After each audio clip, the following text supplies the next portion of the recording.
אני ניר, אני בן 48 מחולון, ארכיטקט תוכנה, והיום אני יכול לקרוא לעצמי צייר ספרי, אבל לפני שנתיים, לפני שעשיתי את הקורס אצל רוני, הייתי הדבר הכי רחוק מאומנות, מציור, מכל העולם הזה. מעולם לא ציירתי, חוץ מאשר בכיתה ד' ה' ו'. אני זוכר ציורים מזעזעים ושום קשר לאומנות מאז, עד שהעזתי.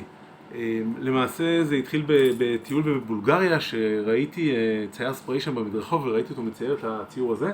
הייתי שם עם הילדים, הציור היה מאוד יפה בעינינו, קנינו אותו, והבת שלי שמאוד אוהבת אמנות, הייתה אז בת 10.5, 11, החליטה שהיא רוצה ללמוד לצייר בספרי. אז התחלנו לברר על קורסים לציור בספרי, גילינו שיש פה בארץ את רוני שהוא אומן ספרי שעושה דברים מדהימים ואפשר ללמוד ממנו, אבל הוא לא מלמד ילדים קטנים, בטח לא מתחת לגיל 15, כי יש שם חומרים קצת רעילים וצריך לעבוד עם מסכה בצורה אחראית ועבודה עם אש ולא מתאים לילדים. אבל רוני אמר לי, בוא תלמד אתה ותלמד את הבת שלך. וזה נשמע לי הכי מוזר בעולם, כי אני לא מסוגל לצייר איש, לא מסוגל לצייר עץ, כאילו מה זה תצייר בעצמך, ורוני די הסביר שלא צריך, לא צריך לדעת לצייר, צריך טכניקה, צריך דרך כלים שהוא מלמד, אפשר מאוד בקלות לייצר ציורים מדהימים. והחלטתי ללכת על זה. עכשיו זה היה לפני שנתיים. אני אראה לכם עוד רגע קצת ציורים, זאת אומרת זה התחיל בקורס מציורים בסיסיים כאלו, שאולי נראים וואו, אבל זה הציור שעושים בשיעור הראשון בקורס, עם זה מתחילים. ואז לומדים לעשות עוד ועוד דברים. עד שמגיעים לציורי חלל כזה, זה אין נגיד ציורים שלוקח לעשות 10 דקות, אולי אפילו 5 דקות, בקלות היום, וכולם אומרים וואו מטורף, אבל זה כלום לעשות אותם.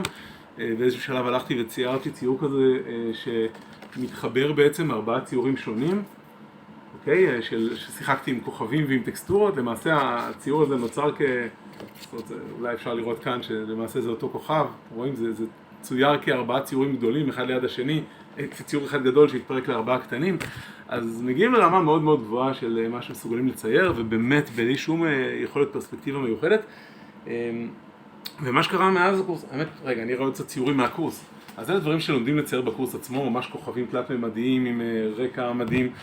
שיעור מספר 2, כן, בהמשך בתור שיעורי בית מציירים דברים כאלה, לומדים לעשות דקלים, לומדים לעשות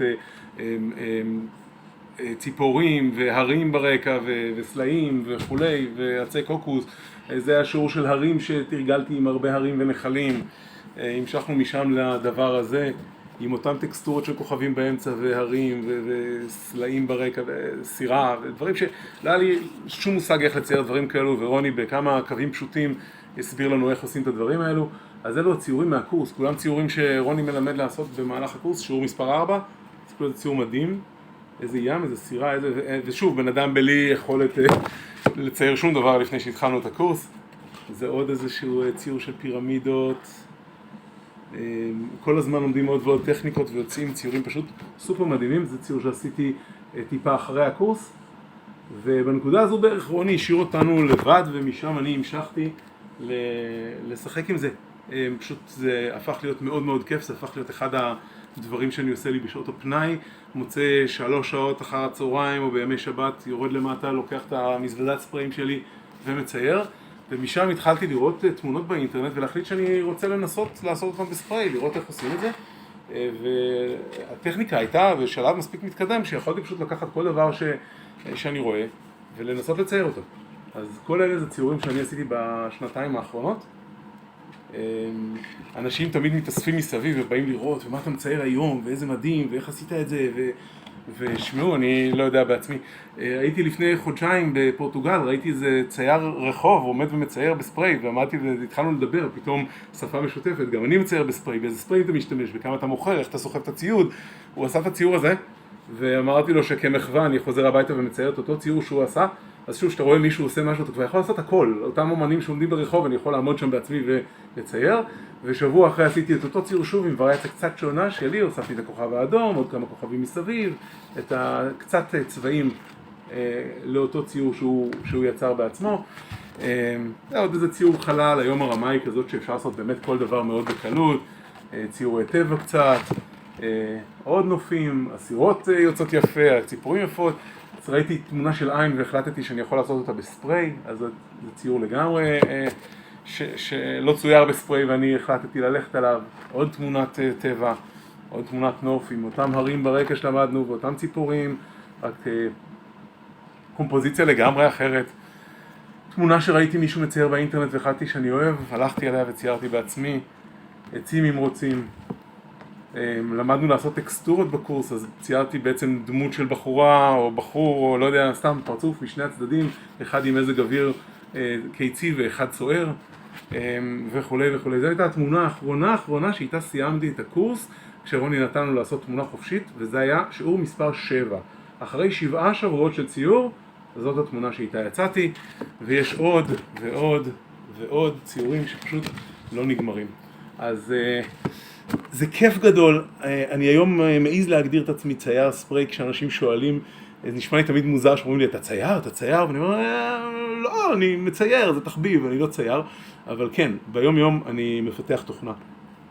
כשבא לי קצת לעשות משהו בשביל הנפש, לצאת החוצה, אני יוצא ומצייר, ויוצאים ציורים מדהימים, ואנשים לא מפסיקים להתלהב, והמשפחה מקבלת את הציורים האלה בתמונות דיגיטליות שלהם, בפייסבוק ובאינסטגרם, וזה הפך להיות באמת אחד מהדברים הכי כיפים שאני עושה, מהדרכים שלי לצאת החוצה ולהירגע.